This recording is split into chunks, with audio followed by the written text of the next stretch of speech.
Hello বন্ধুরা, কেমন আছো তোমরা সবাই? তো আমি আজকে চলে এসেছি আমাদের একটা বাঙালি থালি রেসিপি নিয়ে। ভিডিওটা অনেকদিন আগের করা, প্রায় 1 বছর হয়ে গেল। তো যাই হোক, এখন শেয়ার করছি। তো এই যে ফার্স্টেই আমি করব মুগ ডাল, মাছের মাথা দিয়ে মুগ ডাল। সেই জন্য ডালটা আগেই ভেজে নিয়ে ভালো করে ধুয়ে এই যে একটু নুন দিয়ে জল দিয়ে সেদ্ধ বসিয়ে দিলাম। তারপর মাছের মাথাগুলো খুব ভালো করে ধুয়ে নেওয়ার পর আমি এখানে নুন হলুদ মাখিয়ে নিচ্ছি।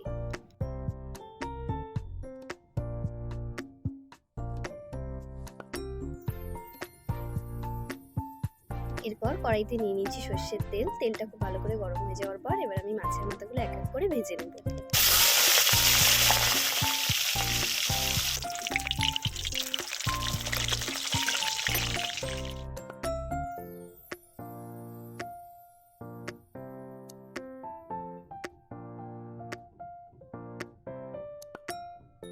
এই যে মাছের মাথাগুলো ভাজা হয়ে গেছে।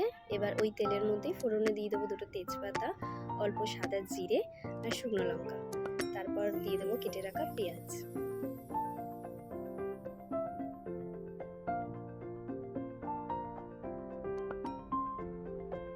এবার পরিমাণ মতো নুন দিয়ে পেঁয়াজটা একটু নাড়াচাড়া করে নেব।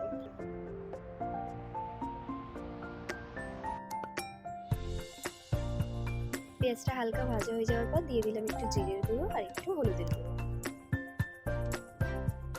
এরপর আবারও বেশ কিছুক্ষণ নাড়াচাড়া করে নিয়ে দিয়ে দিলাম আদা রসুনের পেস্ট। দিয়ে দিচ্ছি টমেটো,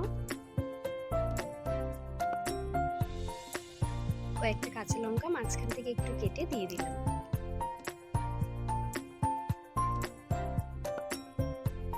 এবার মশলাটা কিছুক্ষণ নাড়াচাড়া করে নিয়ে ভেজে রাখা মাছের মাথাগুলো দিয়ে দেবো এর মধ্যে। দিয়ে অল্প একটু জল দিয়ে কিন্তু খুব ভালো করে মশলার সাথে মাছের মাথাগুলো কষে নেব।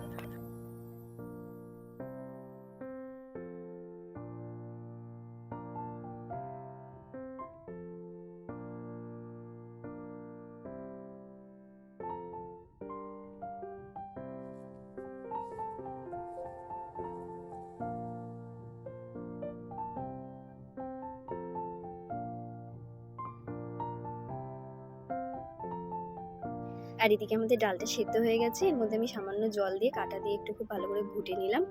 আর মাছের মাথাটাও কিন্তু কষা হয়ে গেছে এর মধ্যে। এবার ডালটা ঢেলে নিলাম আর এরপর দিয়ে দেবো পরিমাণ মতন জল। জলটা খুব বেশি দেবো না, কারণ মাছের মাথার ডাল একটু ঘন হয়। এরপর ডালটা কিন্তু খুব ভালো করে ফুটিয়ে নেব।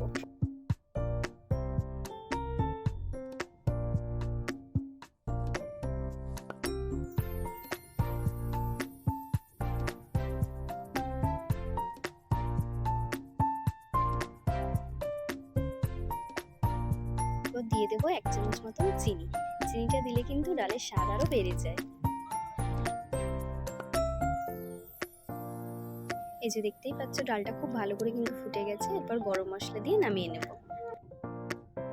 চলে আসি এবার পরের রান্নায়। এই যে নিয়ে নিয়েছি এখানে রুই মাছ। মাছগুলো আগে থেকে খুব ভালো করে ধুয়ে নিয়েছি। এবার নুন আর হলুদ খুব ভালো করে মাখিয়ে নেব।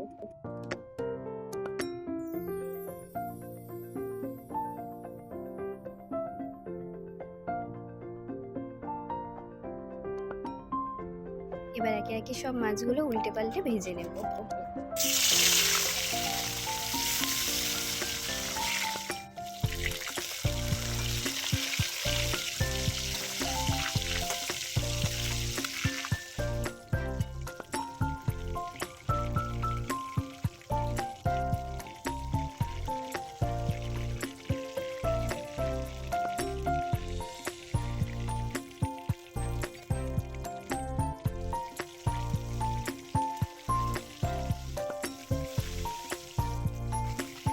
এই যে মাছগুলো ভাজা হয়ে গেছে।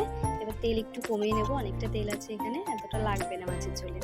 তারপর ওই তেলের মধ্যে লম্বা লম্বা করে কেটে রাখা আলু দিয়ে দিলাম। এবার আলুগুলো একটু নুন দিয়ে হালকা করে ভেজে নেব।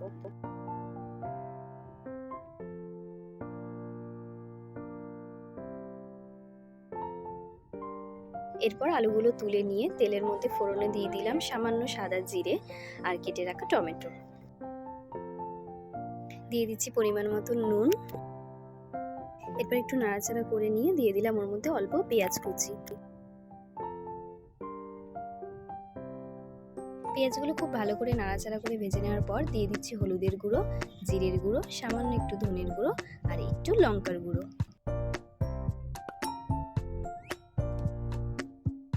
এবার দিয়ে দিচ্ছি সাদা জিরে আর আদা বাটা। মশলাগুলো সব একসাথে মিশিয়ে নেওয়ার পর অল্প একটু জল দিয়ে কষিয়ে নেব। কিছুক্ষণ কষিয়ে নেওয়ার পর দিয়ে দিলাম সে ভেজে রাখা আলুগুলো, দিয়ে এর সাথে আবার ভালো করে মিশিয়ে আবার বেশ কিছুক্ষণ কষিয়ে নেব। এই যে কষানো কিন্তু হয়ে গেছে, খুব বেশিক্ষণ কষাতে লাগে না, কালারটাও দেখো কত সুন্দর এসে গেছে। আর এখানে দেখে নিলাম আলুগুলোও সেদ্ধ হয়ে গেছে। এরপর দিয়ে দিলাম পরিমাণ মতন জল। এবার ঝোলটা খুব ভালো করে ফুটে যাওয়ার পর দিয়ে দিলাম ভেজে রাখা মাছগুলো।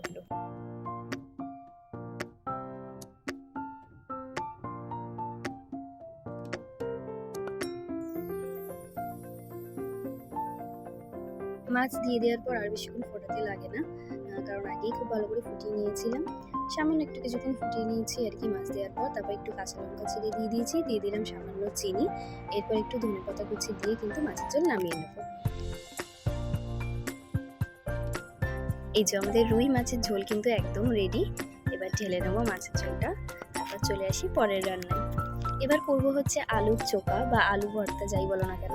এই যেখানে অল্প সর্ষের তেল দিয়ে কড়াইতে গরম করে নিয়েছি, তারপর কয়েকটা শুকনো লঙ্কা ভেজে তুলে নিলাম।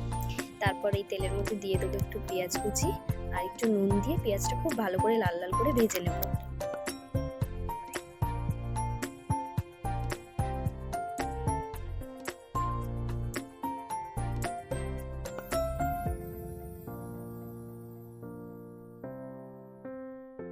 তো পেঁয়াজ কিন্তু খুব ভালো করে ভাজা হয়ে গেছে। এবার আগে থেকে করে রাখা আলু সিদ্ধ দিয়ে দিলাম। এবার পেঁয়াজ ভাজাটার সাথে আলু সিদ্ধটা খুব ভালো করে মিশিয়ে নিচ্ছি। আর এদিকে শুকনো লঙ্কাগুলো নুনের সাথে ভালো করে গুঁড়ো গুঁড়ো করে নিয়ে এর সাথে মিশিয়ে দিলাম। তারপর এর মধ্যে আবার একটু কাঁচা সর্ষের তেল দিয়ে দিলাম, দিয়ে সবগুলো একসাথে খুব ভালো করে মিশিয়ে বেশ কিছুক্ষণ কড়াইতে টানলেই কিন্তু রেডি হয়ে যাবে আমাদের আলু ভর্তা।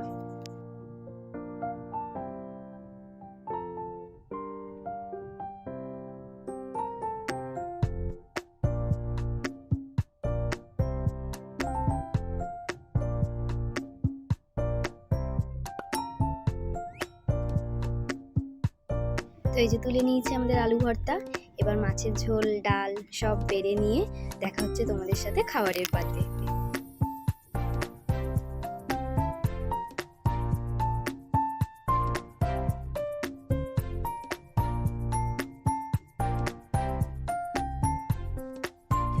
Thousand years later.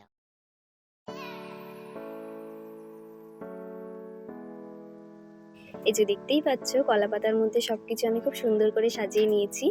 আর এই যে স্যালাড আর পটল ভাজার মাঝখানে যে তরকারিটা আছে ওটা কিন্তু মা করেছে, সজনে ডাঁটা আর আলু দিয়ে পোস্ত।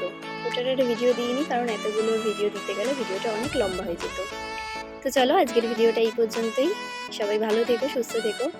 তো দেখা হবে আবার একটা নতুন ভিডিও নিয়ে। ততক্ষণের জন্য টাটা।